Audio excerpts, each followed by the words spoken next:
మన పూర్వజన్మలో చేసుకునే పాప పుణ్యాలన్నీ కూడా పోవడానికి ఇటువంటి దైవ కార్యక్రమాల్లో పాల్గొన్నట్లయితే ఆ చేసుకునే పాపాలన్నీ కూడా కొంతలో కొంత తొలగిపోతాయట.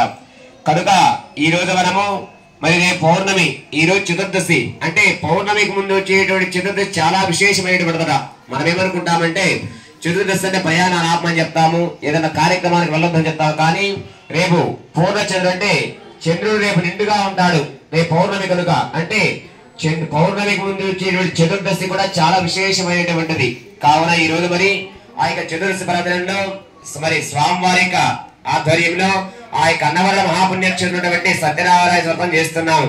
మరి శాస్త్రం కూడా చెప్తుంది, మరి ప్రతి ఒక్క మానవుడు ఆడవారు కానీ మగవారు కానీ పుట్టింది మొదలు మరణించేంత వరకు ఇక్కడ ఉన్నవాళ్ళు కావచ్చు, ఊర్లో ఉన్న వాళ్ళు కావచ్చు, ఎవరైనా సరే ఉంటాము. నవగ్రహాలు మొత్తం కూడా 9గా ఉంటాయి. ఈ 9 నవగ్రహాల మొట్టమొదటి భగవానుడు సూర్య భగవానుడు. ఈ సూర్య భగవానుడు ప్రత్యేకత ఉంది. మన ఏ దేవుడినైనా సరే విగ్రహ దర్శనం చేసుకుంటాము, కానీ సూర్య భగవానుడు మాత్రం మనకు కనిపించేడు ప్రత్యక్ష ఎవరయ్యా అంటే ఇద్దరేనట. ఒకటి సూర్య భగవానుడు, 2 అగ్నిదేవుడు. ఈ ఇద్దరు మాత్రం మనకు ప్రత్యక్షంగా కనిపిస్తూ ఉంటారు. నేను ఎలా అంటే ఎలా స్వభావం ఎలా ఉంటుందా అంటే మరి ఆత్మకారకుడు. మనం చాలా మంది చూస్తుంటాము ఇళ్ళ